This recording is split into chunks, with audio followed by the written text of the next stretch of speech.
The coffee had gone cold.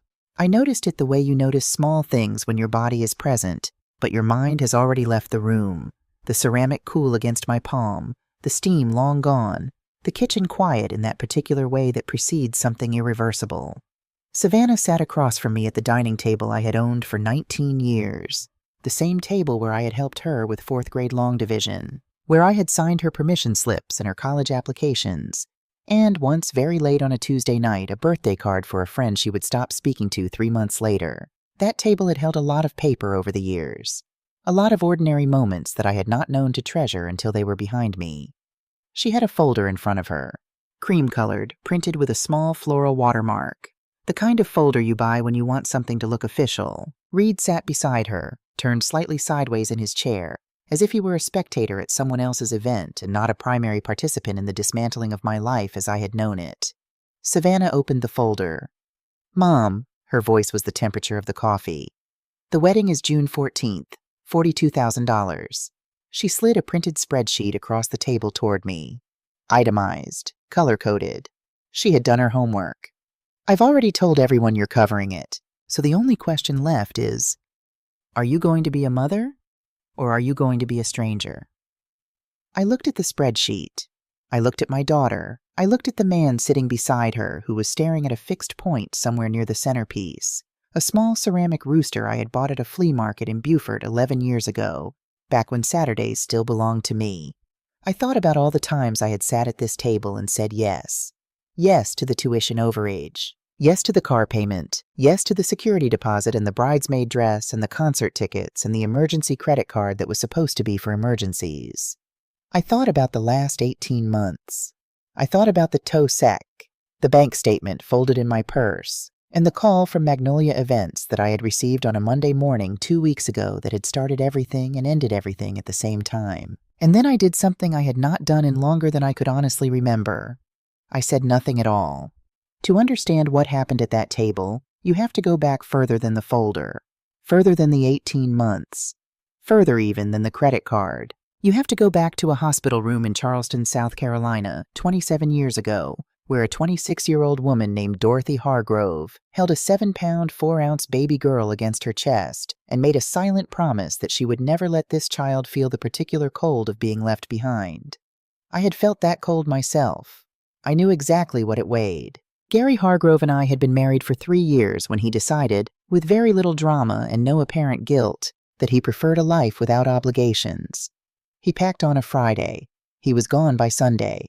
Savannah was 3 years old and had just learned to say the word remember, which she used constantly and incorrectly and beautifully, the way small children use words they are still trying to understand. "Remember, Mama? Remember the ducks?" I remembered the ducks. I remembered everything. And I swore, the way a person swears when they have been cracked open and the rawness is still fresh, that my daughter would never remember a mother who left. She would never remember a mother who chose herself over her child. She would never remember absence where love should have been. I meant it as a promise. I did not yet understand that I was also writing the terms of my own slow disappearance. I worked days as a bookkeeper for a small commercial real estate firm on King Street. I picked up freelance tax work on evenings and weekends. I couponed. I cooked from scratch. I bought Savannah's school shoes at the end-of-season sale and told her they were exclusive because there was only one pair left, which was technically true. We lived in a small house on the east side of town that I rented for the first 4 years before I had saved enough for a down payment on something of my own. The house I have now, the house in this story, is that house.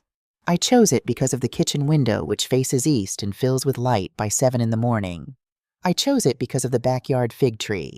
I chose it because when I stood in the empty living room during the showing, I thought, this could be a life. My mother, Beverly, lived 40 minutes away and helped when she could. She was generous with her time and her opinions and her love, all of which she delivered in roughly equal measure and with similar enthusiasm. "This child," she would say, watching Savannah spin in circles in the backyard, "deserves the world." I would smile. I believed it too. Every parent does, or should.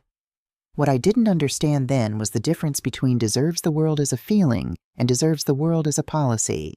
Beverly meant it as the former. Savannah absorbed it as the latter. And I, standing between them, watching, nodding, loving both of them with a ferocity that left no room for doubt. I never once interrupted the transmission. I should have. The first time Savannah said "you owe me," she was 9 years old. I had forgotten to buy cupcakes for her class Valentine's Day party. It was a Wednesday.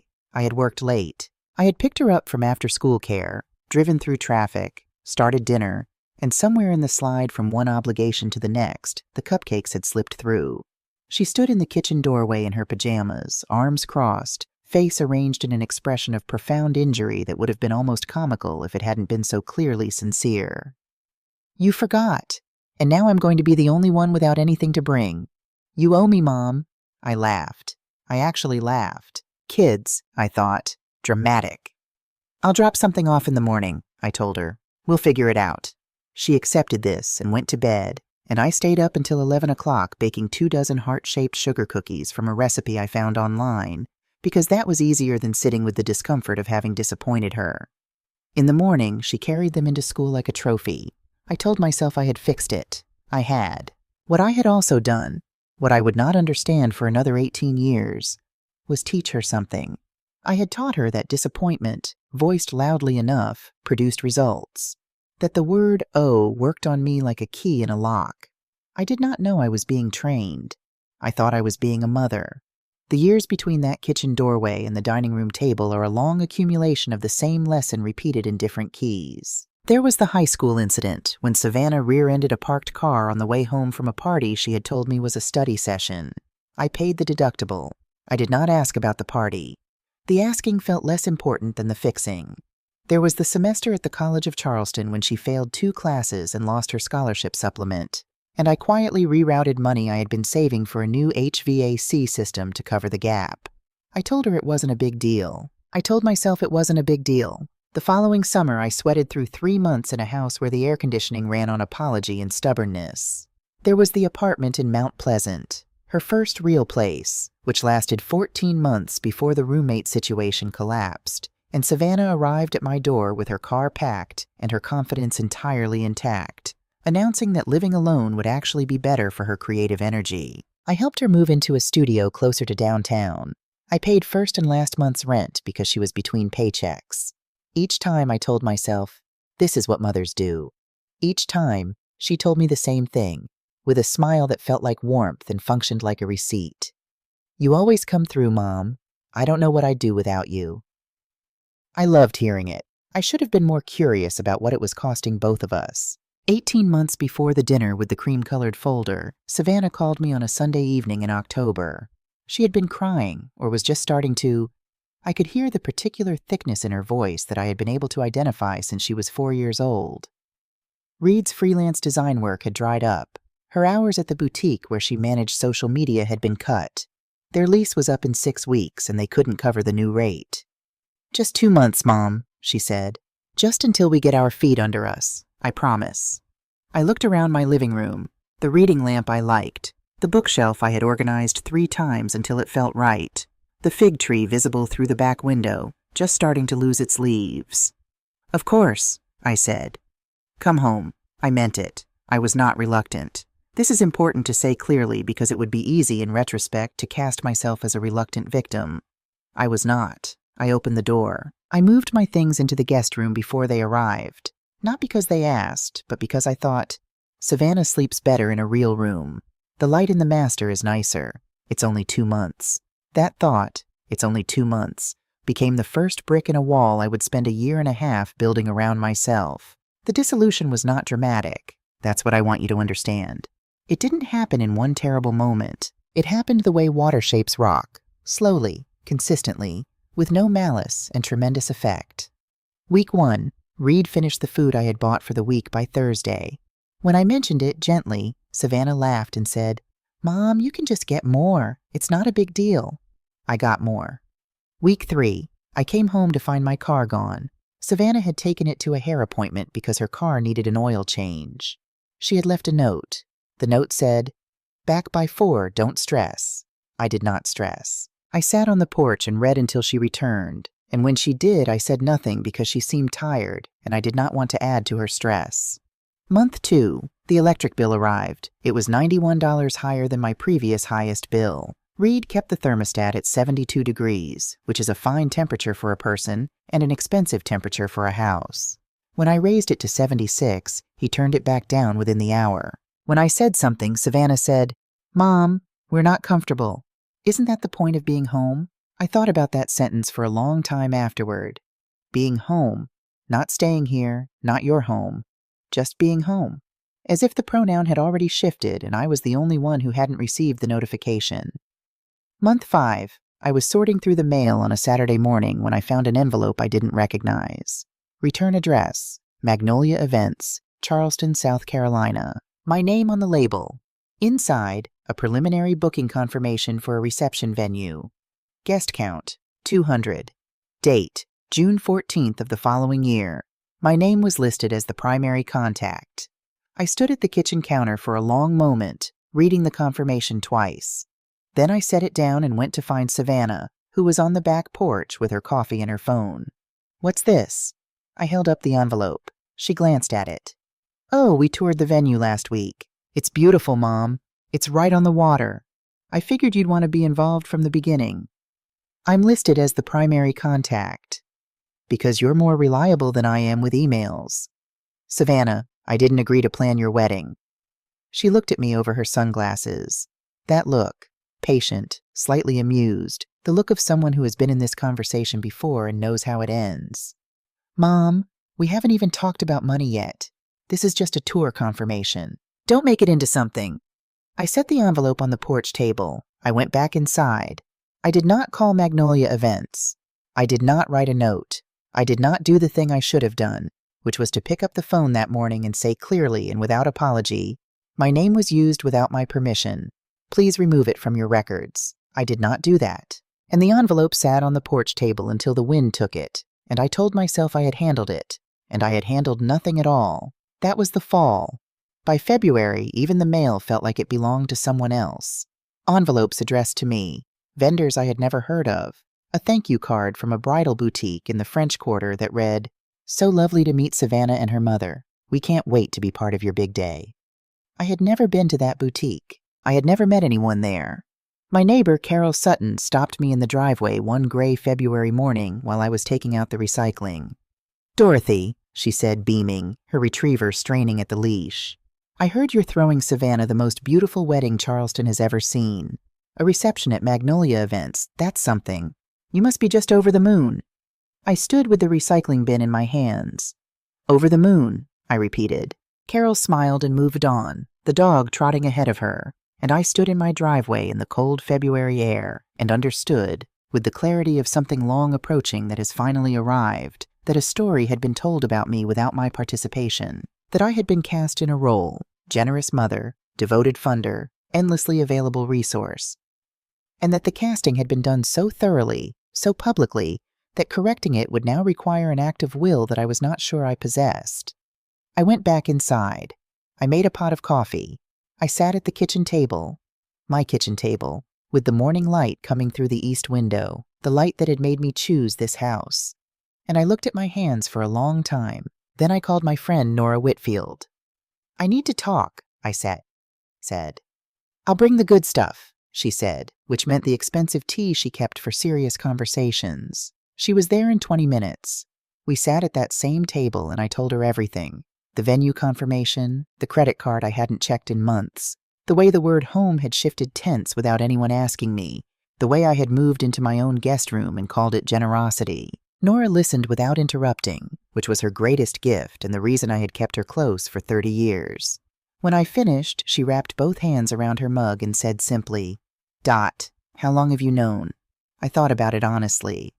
"Since the beginning," I said. "I just kept deciding not to." She nodded slowly. She didn't say "I told you so," though she had, in the gentle way that good friends deliver warnings they hope won't be needed. "So what are you going to do?" she asked. The kitchen was quiet. The fig tree in the backyard was bare, just beginning to show the earliest suggestion of buds. March was 2 weeks away. "I think," I said, "I'm going to find out what I'm actually made of."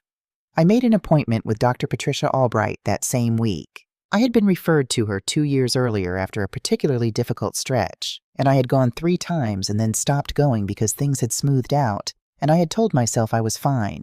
I was not fine. I had simply gotten better at not looking directly at the things that were wrong. Her office was on the 3rd floor of a building on Broad Street, and it had the particular quiet of rooms that hold a lot of confessions. I sat in the chair across from her desk and spent the first 10 minutes telling her about Savannah and Reed and the guest room and the venue confirmation and the February cold in my own driveway. And when I finished, I felt not relieved, but oddly ashamed, the way you feel when you say a thing out loud, and the saying of it shows you exactly how long you have been pretending it wasn't true. Dr. Albright adjusted her glasses. She had a way of being still that made you feel heard without being managed. "Dorothy," she said, "when did you last make a decision in your own home that was entirely yours?" I opened my mouth. I closed it. I thought about the thermostat, the food, the bedroom, the mail, the car. I could not answer the question. That was the answer. "You didn't raise an entitled child," she said, and her voice was not unkind. "You raised a child who learned that love from you has no floor, no bottom, that no matter how far she falls, you will catch her." She paused. "She's not wrong. You have caught her. Every time." "So what do I do?" I asked. She looked at me steadily. "You let her feel the floor," she said. "Not to punish her, but because the floor is what teaches us we can stand." I drove home in the early evening, the bridge over the Cooper River lit against a darkening sky, and for the first time in longer than I could account for, I did not feel dread when I turned into my own street. I felt something else, something quieter and more dangerous. I felt decided. 2 weeks later, on a Monday morning, the phone rang. I was at the kitchen counter, sorting mail. The number was unfamiliar, but local. "Good morning, this is Magnolia Events in Charleston. I'm calling to confirm the full payment schedule for the Hargrove Calloway wedding reception. We have the deposit of $4,200 already processed on the card ending in—" I set the mail down. "I'm sorry," I said. "Processed on whose card?" A brief pause. "Yours, Ms. Hargrove. Savannah said you authorized it 2 weeks ago." The kitchen was very quiet. "She said that," I said.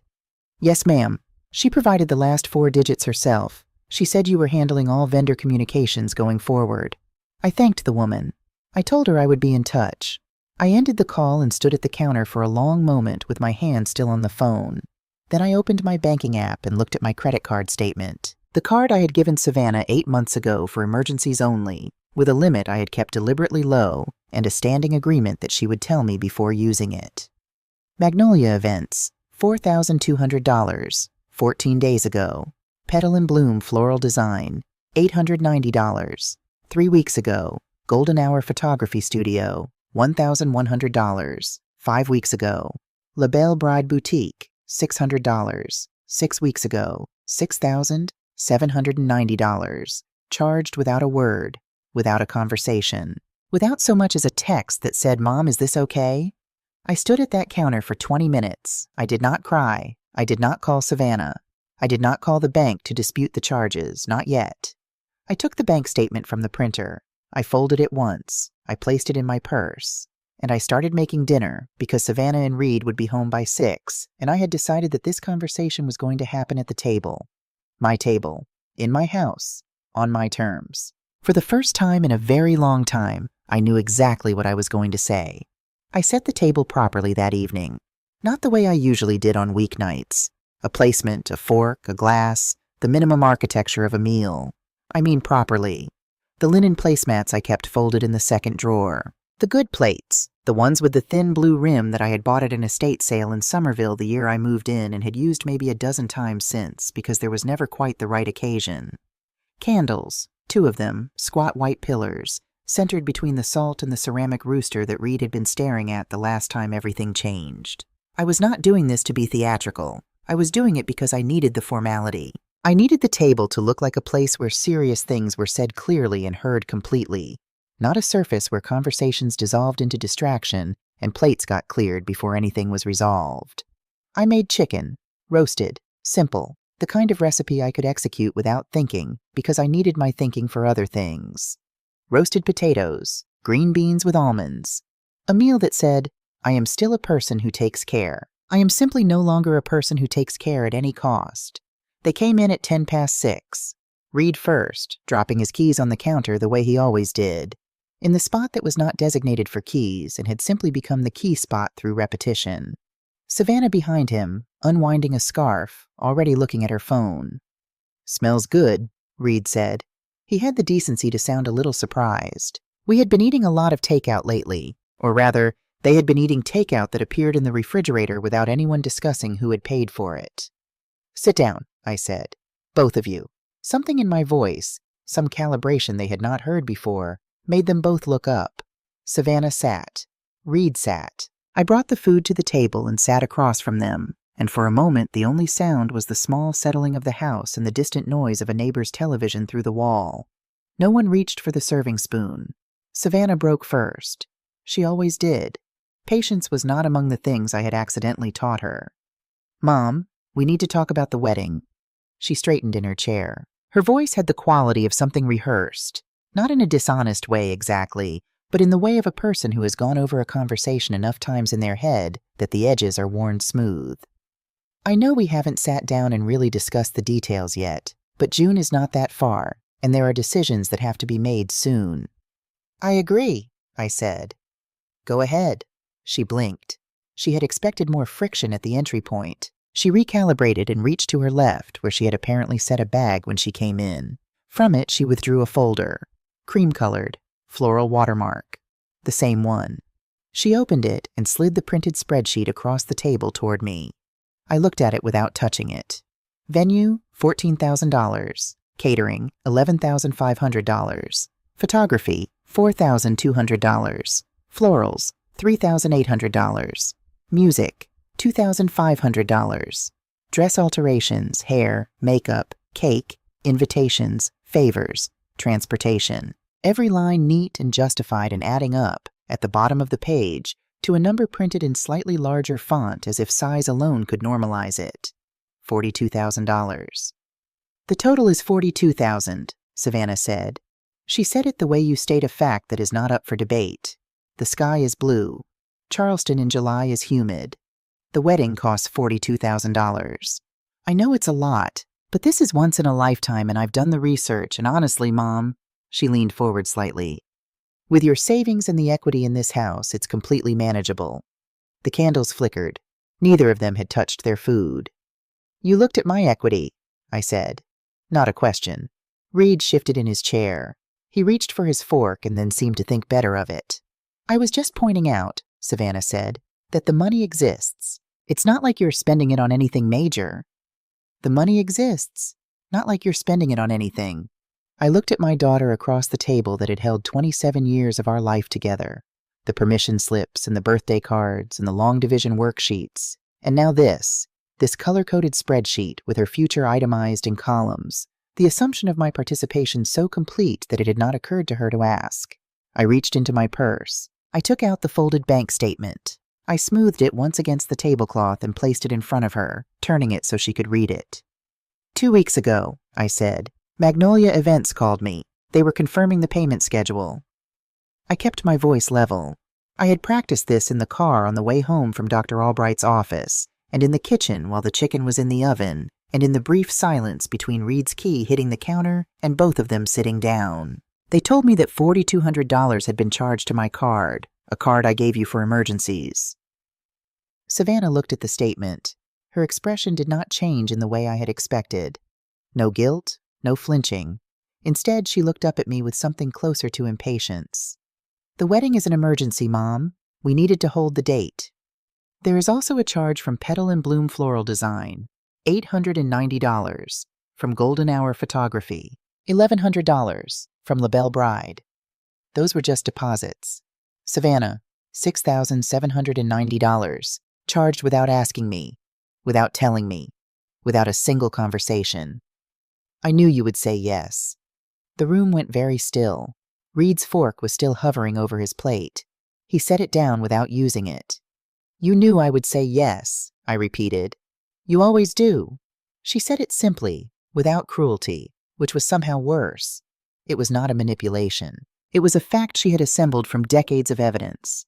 "You always say yes. You always come through." You always fix it. I had built her certainty myself, one yes at a time, and she was simply operating on the accumulated data of her entire life. I want you and Reed to leave this house, I said. You have 30 days. The silence that followed had a different quality than the silence before it. The first silence had been anticipation. This one was shock, clean and total, like a power outage. Savannah stared at me. Reed stared at me. The candles burned steadily between us. You're not serious, Savannah said. Her voice had lost its rehearsed smoothness. Underneath it was something younger and more unguarded. The voice of a person who has just discovered that a thing they believe to be fixed is not fixed at all. Mom, you cannot be serious right now. I've never been more serious in my life. You're upset about the card. I get it. I should have asked. Fine, I'm sorry. But throwing us out, that's insane. That's 30 days, I said again. I'll put it in writing tomorrow. Savannah looked at Reed. The look she gave him was the kind that demands intervention, that calls in a debt, that says, this is where you step in. Reed looked back at her, and then, very slowly, he looked at me, and he said nothing. Savannah left the table. She did not storm. She withdrew, which was its own kind of statement. The exit of a person who is regrouping rather than retreating. The door to the master bedroom, my bedroom, the one I had given up 18 months ago because the light was nicer and it was only going to be 2 months, closed firmly behind her. I sat at the table for a moment. The food had gone cold. The candles were still burning. Reed had not moved. I started to clear the plates. A habit. My hands knew what to do even when the rest of me was still processing the last 20 minutes. I carried 2 plates to the sink, came back for the serving dishes, and Reed was still there, elbows on the table, hands folded, staring at the ceramic rooster with an expression I had not seen on him before. He looked, for the first time since I had known him, like a man who was tired of himself. Ms. Hargrove, he said. I stopped. I owe you an apology. He said it to the table first, then looked up at me. Not just for tonight, for all of it. I set the serving dish down. I sat back in my chair across from him. Not because I wanted to continue the conversation, but because something in his voice told me that what was coming was not the kind of thing you let happen standing up. I knew about the card, he said. I knew when she used it the first time. She told me it was okay, that you had said she could use it if something important came up, and I wanted to believe her. It was easier to believe her. He exhaled slowly. I'm not telling you this to shift the blame.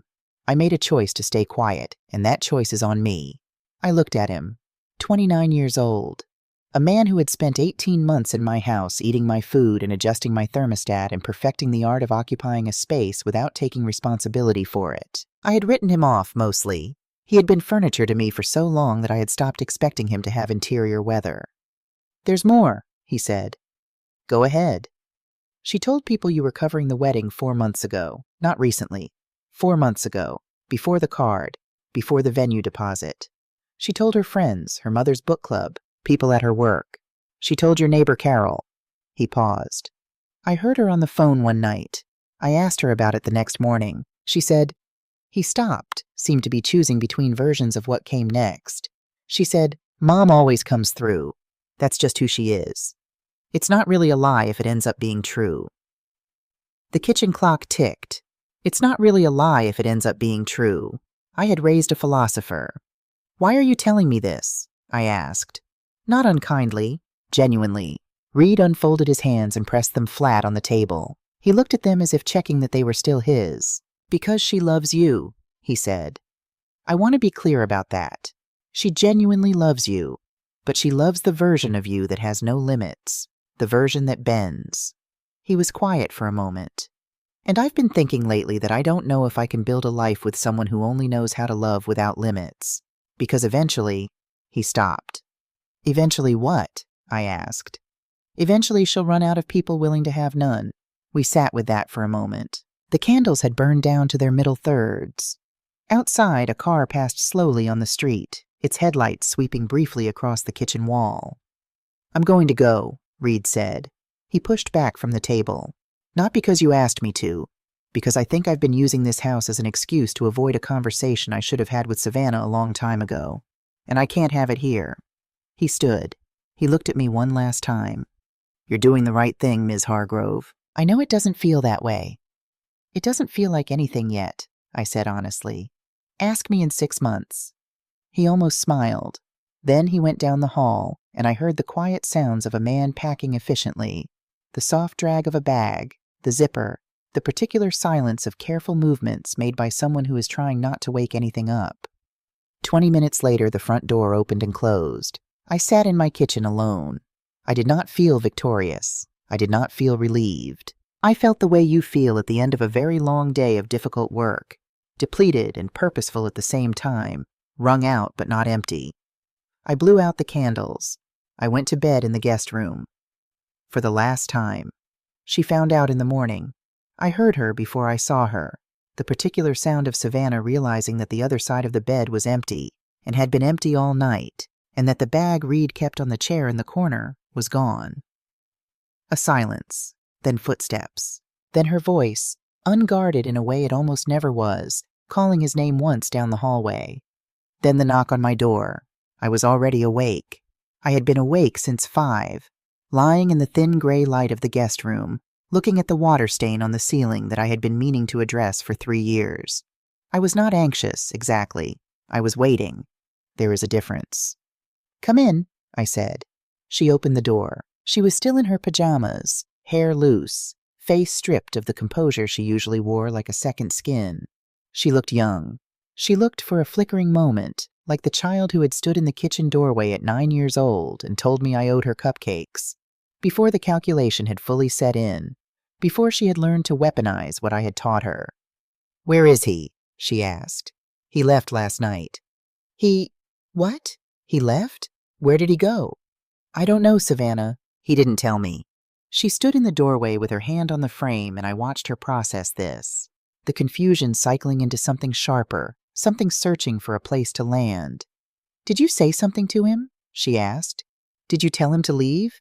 What did you—" "He made his own decision," I said. "He's a grown man." "You did something. You must have said—" "Savannah." My voice was quiet, but it stopped her. "Reed made a choice. I didn't make it for him." She stared at me. And then, this was the part I had not fully prepared for, the part that no amount of practice in the car or in the kitchen quite covers. Her face broke. Not the theatrical crying I had seen from her before, the crying designed to produce results. This was something rawer and less managed. Her chin went first, the way it had when she was small, and then her eyes, and she stood in my doorway and cried in the way of someone who does not yet know how to hold themselves up under the specific weight of a consequence they created. And every instinct I had spent 27 years sharpening said, "Go to her. Fix it. Make it stop." I stayed where I was. I did not look away. I did not harden myself. I looked at my daughter with everything I had, all the love that had never once wavered, not for a single day of her life, not through any of this. And I let her cry, because the crying was real, and it was hers, and she needed to feel it without me absorbing it for her. When it subsided enough for words, she wiped her face with the back of her hand. She looked at me, and her expression shifted, grief cycling into something familiar, something with sharper edges. "This is your fault," she said. There it was. "He left because of the pressure you created, because you made everything into a conflict, because you couldn't just, for once, just be her mother without conditions." I took a slow breath. "I've been your mother without conditions for 27 years, Savannah. That's exactly how we got here. So this is punishment. This is a boundary. They're not the same thing. You want to know what I think?" Her voice had steadied itself into something hard and deliberate. I recognized the tone. She had been building toward something. She had been building toward it since she walked through my door last night. "I think you've always resented me. I think you've always kept a tab. And now you're using this. The card, the money, all of it, to make me pay it." I looked at my daughter in the doorway of the room I had been sleeping in for a year and a half, the room where I had lain awake on many nights listening to the sounds of my own house belonging to someone else. The thin mattress, the water stain, the east window that faced the wrong direction. "You have 30 days, I said. "The offer stands." Her jaw tightened. Something moved behind her eyes. Not anger now, but something more volatile and less predictable. She drew herself up to her full height and looked at me the way she had looked at me across the dinner table 18 months ago when I had stepped aside and let them in, like she had already decided how this ended. "Pay for the wedding," she said. Her voice was very quiet. "Pay for it, or I will walk out of your life and you will never meet my children, and you will spend the rest of your life knowing that you chose money over your own daughter." The guest room was still. The morning light was gray and even. I looked at my daughter. I thought about Dr. Albright and her steady voice. "You let her feel the floor." I thought about Reed at the dinner table. "She loves the version of you that has no limits." I thought about Beverly in the backyard, all those years ago. This child deserves the world. And I thought about the 9-year-old in the kitchen doorway, the one I had stayed up until 11 o'clock baking for, the one I had handed a trophy in the morning and called it love. I thought about what I had meant to give her and what I had actually given her instead. Then I got out of bed. I went to the closet, the small guest room closet where I had been keeping my important papers since the master bedroom had stopped being mine. I found the envelope I had prepared. I walked back to the doorway where my daughter was standing and I held it out to her. She looked at it. She did not take it. "That is a letter from my attorney," I said. "It outlines your tenancy status in this home, which is month to month, non-paying. It also includes a statement from my bank about the unauthorized charges. I haven't decided yet whether to pursue them formally, but I want you to know that I can." Her hand came up slowly and took the envelope. "I love you," I said, and I meant it with every cell I had. "I have loved you every day of your life. I loved you when you were impossible, and I loved you when you were cruel, and I love you right now, standing in this doorway, telling me I'll never meet my grandchildren." My voice stayed even. I had not known it would. But I love myself too, and for the first time in 27 years, I am choosing both. Savannah stood in the doorway with the envelope in her hand and her face very still. "You're really doing this," she said. "I already did," I said. "The question now is what you're going to do." She stood there for another moment. Then she turned and went down the hall, and I heard the master bedroom door close, and I stood in the guest room doorway in the early morning quiet of my house and felt the particular, unfamiliar weight of a decision that could not be taken back. It did not feel like victory. It felt like something more honest than that. It felt like the beginning of the rest of my life, starting right here, in this thin morning light, in the small room where I had been slowly disappearing and had finally, at last, decided to stop. She was gone in 11 days. Not 30, 11. I did not ask what changed her mind.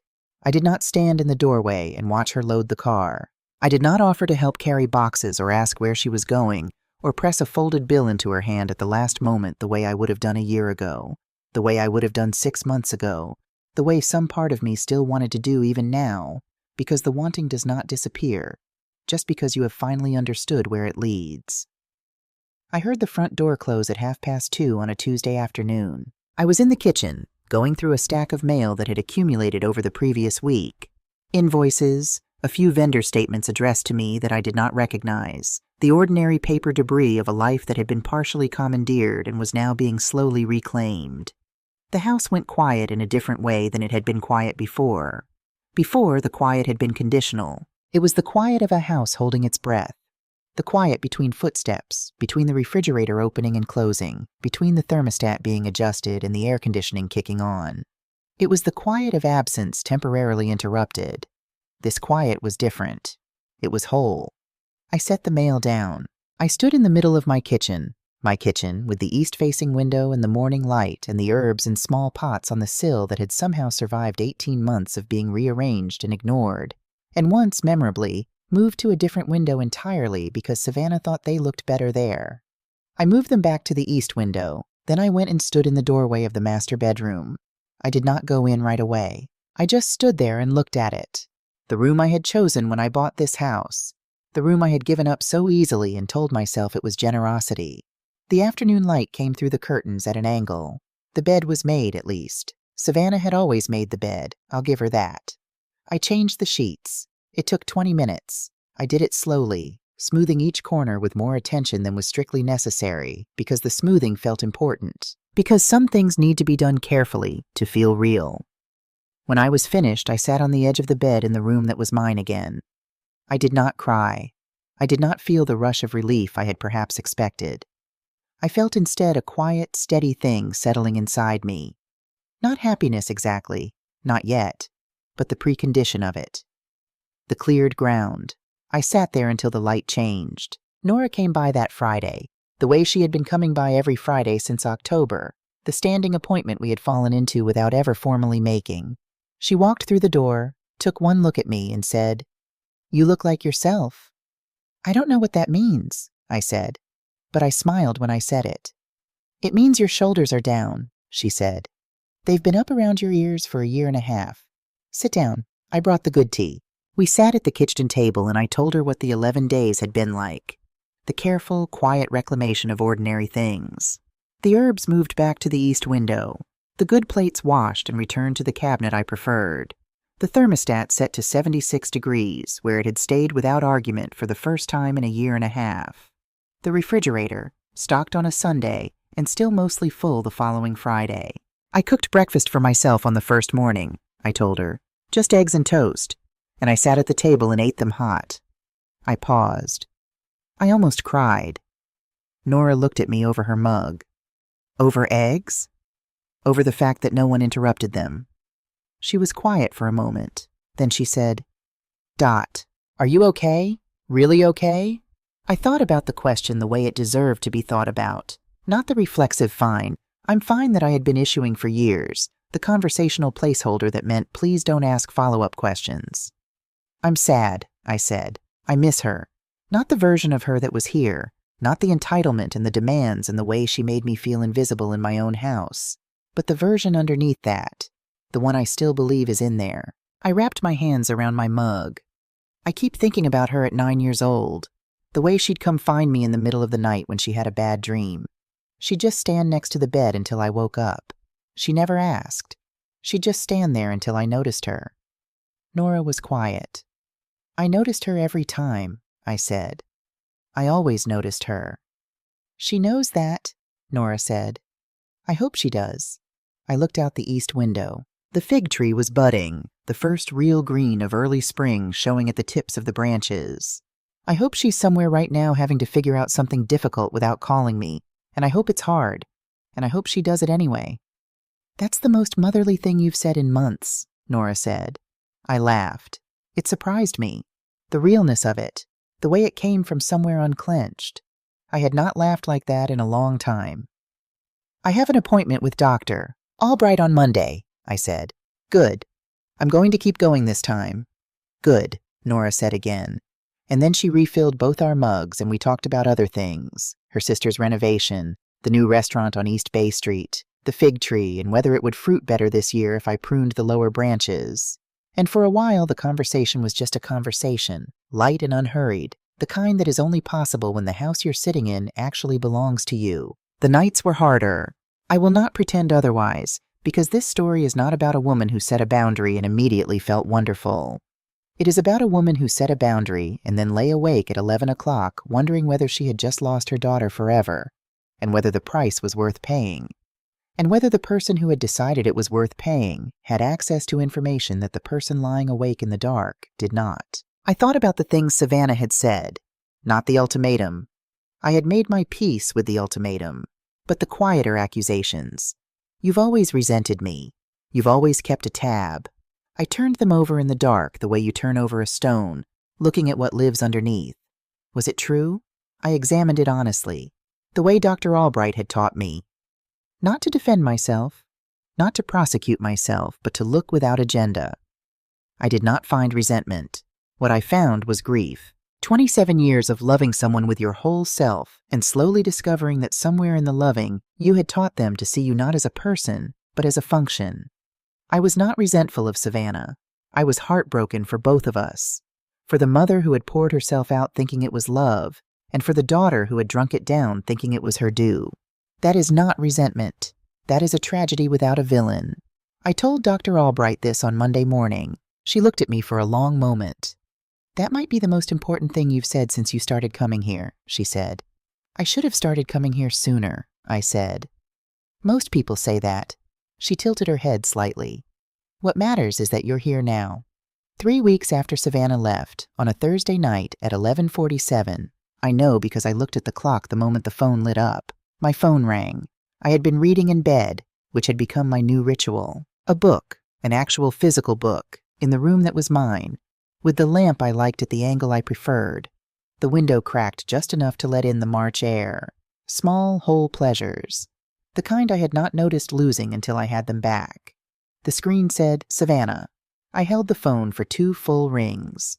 Not because I was deciding whether to answer. I always would. I always will. That is simply the nature of the thing. But because I was preparing. Not stealing myself. Preparing. There is a difference, I answered. Mom. Her voice was different. Not the flat, managed tone she had been using for months. The voice of someone who has decided in advance how a conversation will go. This was raw, stripped, a voice using itself for something it wasn't used to. Savannah, I said, are you safe? I'm safe. A pause, the sound of a room I didn't know. I need to tell you something. Okay? A breath. Then, I posted about you, on Instagram, about 3 weeks ago when I was angry, and I wrote this post about what happened, about the wedding and the money and you asking us to leave. And I wrote it from my side, and it went everywhere. The bedside lamp cast its familiar circle of light. Outside, the March air moved through the cracked window. How everywhere? I asked. Thousands of shares. People are saying, a lot of them are saying you're a terrible mother, that you abandoned me, that you're cruel. Her voice had the strangest quality. Not triumphant the way it might have been 2 months ago. Uncomfortable, like someone holding something that had turned out to be heavier than expected. I wanted you to know. I thought you should know what people are saying. I was quiet for a moment. Savannah, I said, I want you to notice something. She waited. You called me at midnight to tell me what strangers on the internet think of me. I kept my voice gentle, not pointed, genuinely gentle. Think about why you did that. Silence. Because somewhere underneath all of this, I continued, my opinion still matters to you. What I think of you still matters. And that means we are not finished, you and I. We are very far from finished. Don't do that, she said. Don't therapist talk me. I'm not. I'm your mother. And I know you, Savannah. I have known you since before you knew yourself. I shifted against the pillow. Did posting it make you feel better? A long pause. For about a day. And now? The silence was different this time. It had texture. The texture of someone sitting with something uncomfortable and, for perhaps the first time, not immediately trying to get out of it. Some of the comments were really mean, she said finally. About you. And I didn't expect to care. But I did. I closed my eyes. I'll be here, I said. When you're ready to have a real conversation, I'll be here. You know where I am. You know I'll pick up. I paused. Good night, sweetheart. Good night, Mom. I set the phone face down on the nightstand. I reached over and turned off the lamp. I lay in the dark in my room with the March air coming through the window and the fig tree a shadow in the backyard, and a feeling in my chest that was not quite peace and not quite sorrow, but something that contained both. The feeling of a door left open. The call from Beverly came on a Saturday morning in April. I was in the backyard with my coffee, doing the thing I had done on April Saturday mornings for as long as I had owned this house. Checking on the fig tree. Assessing the new growth. Making the small mental calculations of a person who tends living things and understands that they operate on their own schedule and cannot be rushed. My phone rang. I looked at the screen. Mom. Beverly called on Sundays, usually. Around noon, usually. Brief calls. Affectionate but efficient. The calls of a woman in her late 70s who had made her peace with the telephone as a necessary evil. Mom? I said. Everything okay? Everything is fine, Dorothy. I'm calling because I have something to say and I want to say it before I talk myself out of it. A pause. I could hear her breathing, could hear the particular quality of a person bracing. I read Savannah's post. I waited. I've been sitting with it for 3 weeks, Beverly said. I've been sitting with it, and I've been sitting with what I know about how that child was raised, and I've been sitting with what I know about how I contributed to that. Another pause. Longer. Dorothy, I owe you an apology. The fig tree was very green in the April morning. A bird I couldn't see was making its case somewhere in the branches. Mom, I started. Let me finish. I have been rehearsing this. Her voice had the quality of something carefully held. I spent 30 years telling that child she deserved everything. I said it in front of you. I said it like it was a gift I was giving her, and it did not once occur to me to ask what it was costing you. A breath. I told her she deserved the world. I never once told her she had to earn any of it.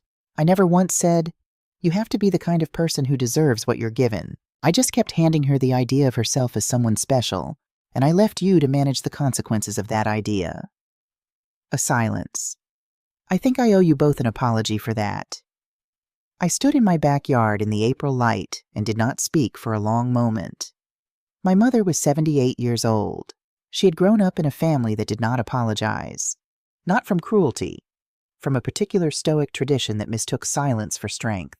I had heard her say I'm sorry perhaps a dozen times in my entire life, and half of those had been for trivial things, the bumped elbow, the missed birthday call. This was not trivial. Mom, I said, and my voice was steadier than I expected it to be.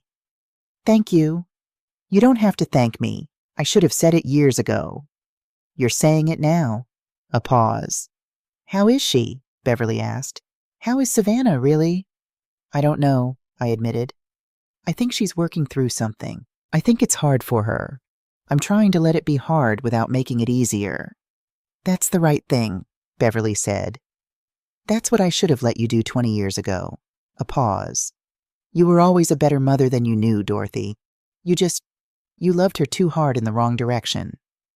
Another pause, and I could hear in it all the things my mother was not quite able to say directly, the full accounting that was beyond her syntax but not beyond her heart. You're a good woman. I want you to know I know that. I pressed my free hand against the bark of the fig tree, cool and rough under my palm. I know you know it, Mom, I said. I know. She came on a Wednesday. No warning, no text, no call the night before to prepare me. Just the doorbell at 10 in the morning on a Wednesday in late May, and when I opened it, Savannah was standing on my front porch with the May light behind her and something in her posture I had not seen before. She looked tired, the good kind of tired. Not depleted, but worked. The tiredness of a person who has been doing something difficult and has not stopped doing it. She was holding an envelope. I'm not here to fight, she said. I have something for you. I stepped back from the door. Come in. She came in, but she didn't sit. She stood in the entryway I had repainted in March, a soft, warm white to cover the scuff marks from 18 months of other people's luggage, and held the envelope out to me. I took it. I opened it. Inside was a check, made out to me, in the amount of $6,790, written in Savannah's careful, looping hand. I looked at it for a long moment. Then I looked at her. I got a second job, she said. Her voice was matter-of-fact in a way that cost her something. I could hear the effort in the steadiness. Afternoons at a coffee shop, Wednesday through Saturday. It took 4 months to save it. But it's yours. It was always yours. Savannah, I'm not asking for anything, she said quickly. This isn't a negotiation. I'm not giving it back to get something in return. She stopped, looked at the floor for a moment, then back at me. I needed to do it. Not for you, for me, because the only way I could start respecting myself was to start making things right that I'd made wrong. She swallowed. Does that make sense? I held the check and looked at my daughter. She had lost a little weight. She had the kind of shadows under her eyes that come not from one bad night, but from months of interrupted sleep, of waking up at 4 in the morning in a new apartment with new sounds, and no one to absorb the hard parts for you. Her hair was pulled back in the simple way she only wore it when she was not performing anything. She looked, I thought, like someone who was learning to stand. It makes complete sense, I said. She exhaled. Something released in her shoulders. I have my own place, she said. It's small. The bathroom is the size of a closet. But it's mine. I pay for it. A pause. I'm paying for everything. She stopped, and I saw something cross her face that was new, something I had not seen there before, something that looked very much like quiet pride. It's actually kind of good, to know I'm doing it. I know, I said softly. I know that feeling. She looked at me, For a moment, neither of us said anything, and in that silence was the weight of everything. The 27 years, the cupcakes and the car payment and the security deposit, and the master bedroom and the cream-colored folder, all of it present in the room with us, all of it real and unretractable, and ours. "Can I sit down?" she asked. "Yes," I said. "I'll make coffee." We sat at the kitchen table, my kitchen table, the one that had held all of our history. I set 2 mugs down and sat across from her, not at opposite ends, not in the arrangement of confrontation, but across, the distance of a real conversation between 2 people who are trying. Savannah wrapped her hands around her mug. She looked at the table for a moment. Then she began. "I've been seeing someone," she said. "A therapist. Her name is Dr. Yuntz. She's kind of terrifying. A small, real smile. She says things I don't want to hear and then waits for me to catch up." "The good ones do," I said. "She asked me in our 3rd session," Savannah paused, ordering something internally. "She asked me when I started thinking of your love as a resource, like something I could draw from." She was quiet for a moment. "And I didn't have an answer. I've been thinking about it ever since." "What have you come up with?" I asked. She looked up at me. "I think it was so early that I can't find the beginning of it. I think it was the water I swam in. You were always there. You always came through. I never had to imagine a version of you that wouldn't." She paused. "And I think somewhere along the way I stopped seeing you as a person who could be hurt. You were just Mom. Infinite. Inexhaustible." Her voice was quiet. Not defensive now, just honest, the tentative honesty of someone who has been doing the work and is not yet comfortable with what the work has shown them. I think that was easier than seeing you as someone who could run out. I held my coffee mug and let her words settle. "I taught you that," I said. She shook her head slightly. "You can't take all of it. I taught you that," I said again, gently. "Not intentionally, but I did. Every time I said yes when I should have said no. Every time I fixed what you should have fixed. Every time I stayed up baking at 11 o'clock instead of saying, 'Sweetheart, you forgot, and you'll have to manage that tomorrow.'" I looked at her. "I thought I was protecting you. I paused, finding the right word. I was actually taking something from you. The chance to know that you could handle difficulty. The chance to trust yourself." Savannah was quiet for a moment. She looked at her coffee. "Dr. Yuntz said something like that," she said. She stopped. "What?" "She said children who are never allowed to struggle grow up terrified of struggle because they don't have any evidence that they can survive it." She looked up. "And then every hard thing feels like the end. Because it might be, because you don't know yet that it isn't." A pause. "I've been so scared, Mom, since I left here. Scared every week that something was going to go wrong and I wasn't going to be able to handle it." "And?" I asked quietly. She looked at me. Something shifted in her face, slow, careful, like a door opening that has been closed a long time. "And things have gone wrong," she said. "And I handled them. I handled them badly, sometimes. I handled them alone. But I handled them." She was quiet for a moment. "It turns out the floor is actually solid. It holds you.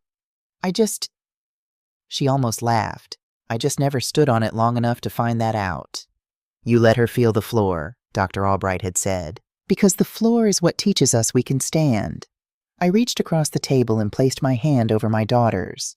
She did not pull away. She turned her hand over and held mine. We sat like that for a while, not filling the silence, not managing it, just sitting in it together, in the kitchen with the east-facing window and the herbs on the sill and the fig tree visible in the backyard, coming into its full summer green. "What happened with Reed?" I asked after a while. She exhaled slowly. "We ended it, officially, about 6 weeks ago." A pause. "He was right what he said to you. I didn't know he said it until he told me, after, but he was right." She looked out the window. "He said he loved me, but he was tired of loving someone who only knew how to receive. He said he needed someone who could show up." She was quiet. I didn't know how to be angry at him for that, because I knew he was telling the truth. "How are you with it?" I asked. "Sad." she said simply. But okay, I think we were together partly because he was comfortable letting me be the way I was, and that's not a good foundation. She looked at me. Dr. Yuntz says I need to learn how to love outward before I'm ready to build anything with someone else. I'm working on that. That's good work, I said. Hard work. The hardest. A small pause. I'm sorry, Mom. Her voice was quieter now, the apology coming without staging or strategy, the plain version, the true version. Not for the wedding specifically, though that too. For all of it. For the way I spoke to you. For the credit card. For making you a guest in your own house, and not once, stopping to ask if you were okay. Her voice caught slightly. She held it steady. I don't think I even knew how to ask. I don't think I'd been taught to ask. I squeezed her hand. I know, I said. I'm learning, she said. I know that, too. Outside, the fig tree moved in a light breeze. A mourning dove called once from somewhere nearby, that low, sustained note that always sounds, to me, less like mourning than like the simple announcement of presence. I am here. I am here. I am here. I want us to move forward, I said. Slowly, with boundaries that protect both of us. Not because I don't trust you, but because the boundaries are what make it safe enough for both of us to actually show up. Does that make sense? She nodded. Dr. Yuntz calls them the terms of repair. I like that. She's terrifying, but she's good. I almost smiled. The good ones always are. We sat for another hour. We talked carefully. Not the weighted, tactical conversations of the last 2 years, but something more like the conversations I remembered from when she was younger, before the entitlement had calcified. We talked about her apartment, about the coffee shop job, about the barista she had become unexpectedly fond of, about a book she had started reading. Small things. Real things. When she stood to leave, she paused in the entryway. Can I come back? She asked. Not to stay, just to visit. Sometimes. Yes, I said. Call first. She nodded. She understood what that meant. Not the call itself, but what the call represented. The acknowledgement that this was my home, my time, my door to open or not. The recognition that showing up was a request, not a right. I will, she said. She hugged me at the door. Her arms were tighter than they needed to be. The kind of hug that is also an apology, that is also a beginning. I held her back, my daughter, 27 years of her, all the versions I had loved and the one she was still becoming. Then she stepped back, and she walked to her car, and she drove away. I stood at the door until her car turned the corner. Then I went back inside. The house was quiet. My house, with the east window and the herbs and the fig tree and the ceramic rooster on the table that had survived all of it. The good plates in the cabinet. The thermostat at 76 degrees. The guest room empty. The master bedroom mine. I went to the kitchen and started dinner. Not because anyone was coming. Because I was hungry, and because I lived here, and because cooking in my own kitchen on a Wednesday evening was enough reason. The simplest pleasures, I had learned, are the ones you don't notice losing until they're gone, and don't fully appreciate until you have had to reclaim them, carefully, the way you reclaim anything precious that has been a long time out of your hands. I made something with the herbs from the windowsill. I set one place at the table. I ate with the evening light coming in low and golden through the east window. Outside, the fig tree held its green against the fading sky.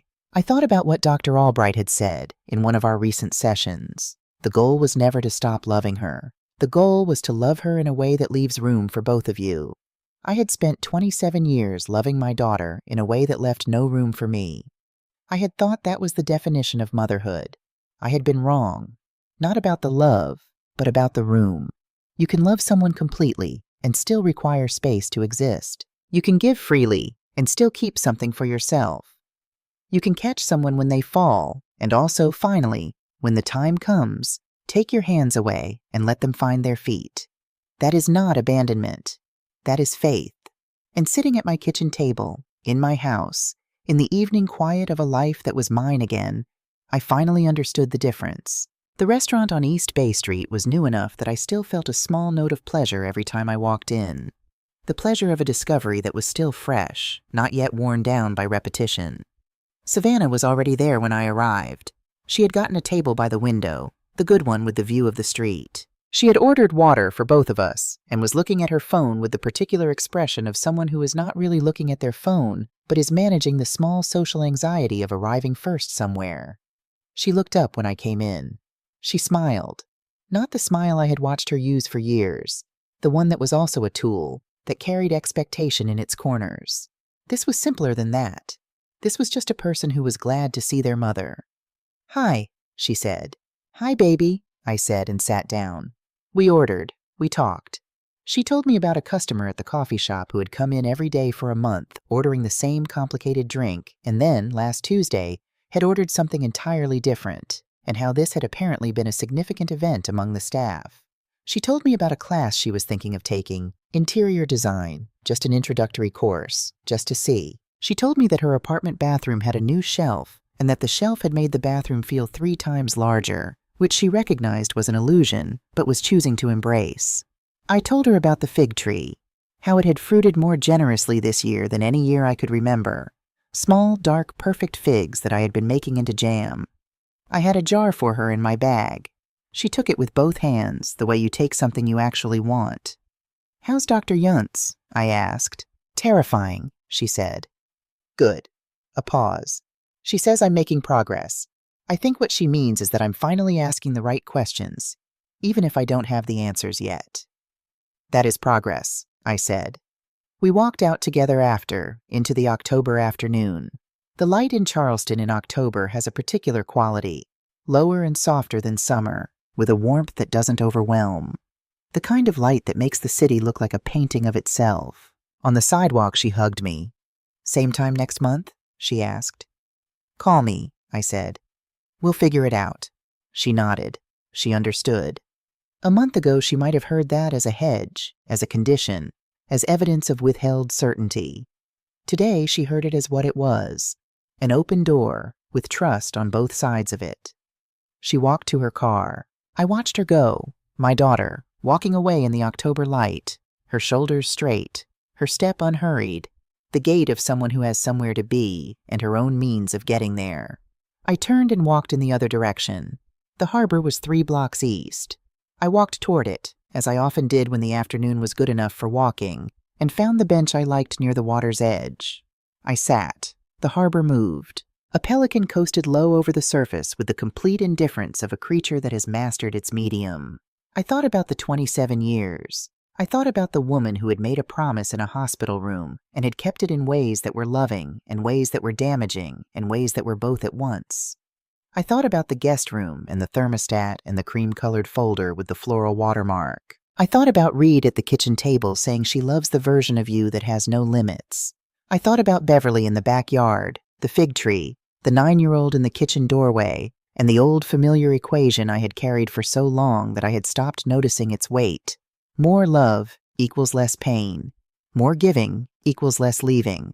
If I give enough, no one will go. I had been wrong about the equation. I understood that now with the particular piece of someone who has paid for understanding and received full value. The truth was simpler and harder and more generous than any calculation I had made. The truth was, love is not protection. It does not prevent leaving. It does not prevent pain. It cannot be given in quantities sufficient to guarantee anything. What love can do, what it is actually for, is to hold space for 2 people to grow, to say, "I see you, I want good things for you, and I am also a person who requires those things for myself." To catch someone when they fall, and to step back when they are ready to stand, and to understand that both of these things are the same love expressed in different moments. I had learned that late, but I had learned it. The harbor moved. The pelican disappeared behind the bridge. The October light lay soft and even on the water. I sat there for a while in no particular hurry, belonging entirely to myself. And that was enough. That, it turned out, had always been enough. I had just needed to stop pouring myself out long enough to find out.